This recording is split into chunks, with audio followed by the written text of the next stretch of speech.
Hello student, आज हम बात करेंगे इलेक्ट्रोमैग्नेटिक फील्ड के बारे में। Physical significance of electromagnetic field, electric field intensity and concept of electric field lines. तो चलिए शुरू करते हैं। इलेक्ट्रिक फील्ड क्या है? अगर कोई चार्ज किसी भी मीडियम में प्लेस्ड है तो एक प्रकार के वो फील्ड जनरेट करता है जिसे इलेक्ट्रिक फील्ड कहते हैं, और उस चार्ज को सोर्स चार्ज बोलते हैं। जो इलेक्ट्रिक फील्ड जनरेट करता है उसको सोर्स चार्ज बोलते हैं, और उसके द्वारा जनरेट की गई फील्ड को इलेक्ट्रिक फील्ड कहते हैं। अगर कोई दूसरा चार्ज उस फील्ड में आता है तो उस पे एक फोर्स लगता है।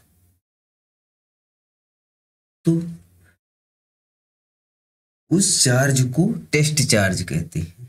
टेस्ट चार्ज वो चार्ज होता है जो किसी इलेक्ट्रिक फील्ड में किसी भी पोजीशन पे हम इलेक्ट्रिक फील्ड इंटेंसिटी मेजर करते हैं।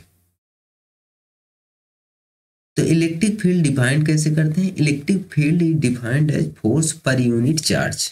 मतलब किसी भी पॉइंट पर इलेक्ट्रिक फील्ड कितनी है इसे हम पता करने के लिए वहाँ force per unit charge major करते हैं। मतलब अगर यूनिट चार्ज किसी भी पोजीशन पे रख दिया जाए तो उस पर जितना फोर्स लगेगा वो इलेक्ट्रिक फील्ड के बराबर होगा। अब physical significance of electric field, electric field का फिजिकल सिग्निफिकेंस क्या है? तो इलेक्ट्रिक फील्ड जो है डिपेंड करता है कि सोर्स चार्ज के अमाउंट पे। अगर सोर्स चार्ज हाई पे ज़्यादा चार्ज है, ज़्यादा कूलाम का है, जैसे अगर 2 कूलाम का सोर्स चार्ज है तो कम इलेक्ट्रिक फील्ड जनरेट करेगा कंपेयर टू अगर 4 कूलाम का चार्ज सोर्स चार्ज है। तो मतलब सोर्स चार्ज जितना ज़्यादा हो उतनी ज़्यादा इलेक्ट्रिक फील्ड जनरेट करेगा। इलेक्ट्रिक सेकेंड पॉइंट की बात करें, electric field characterize the system of charge independent of test charge. मतलब अगर किसी भी पॉइंट पे कितनी इलेक्ट्रिक फील्ड है ये डिपेंड करता है सोर्स चार्ज पर, ये टेस्ट चार्ज पे डिपेंड नहीं करता।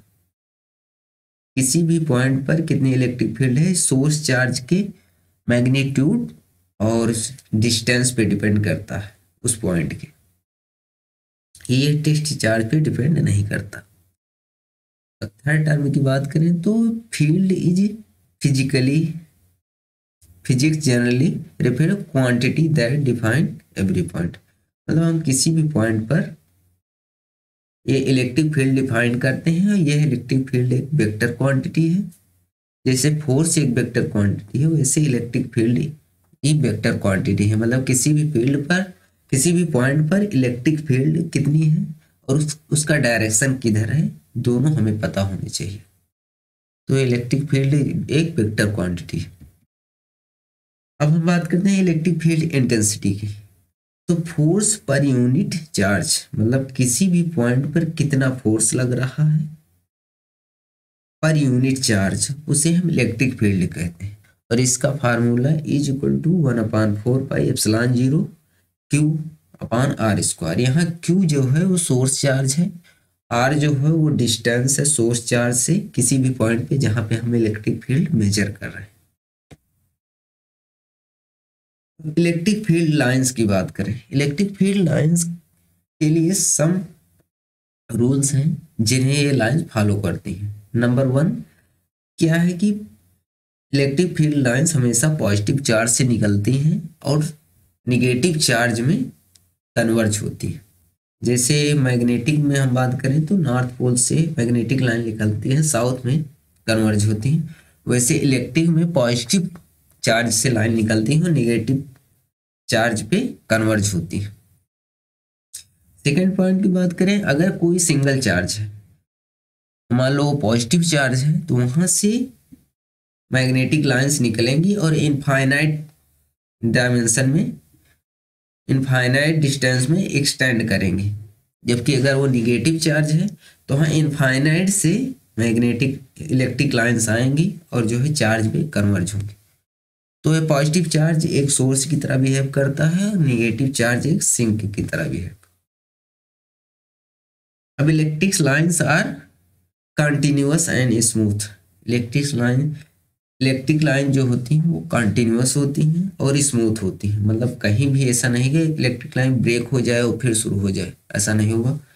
हमें एक कंटिन्यूअस पैटर्न होगा इलेक्ट्रिक लाइंस का और स्मूथ होंगी, मतलब सडन उसमें कर्व में चेंज नहीं होगा।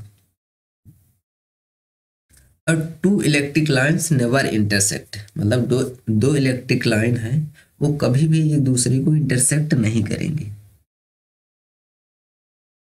अब electrostatic field line do not form A close path, electric lines कभी भी क्लोज पाथ फॉलो नहीं करेंगी, क्योंकि यह एक कंजर्वेटिव नेचर होता है इलेक्ट्रिक फील्ड का। इलेक्ट्रिक फोर्स जो है वो कंजर्वेटिव नेचर का होता है, तो वह क्लोज पाथ फॉलो नहीं करेगा, मतलब इलेक्ट्रिक लाइन एक क्लोज लूप नहीं बनाएंगी कभी भी।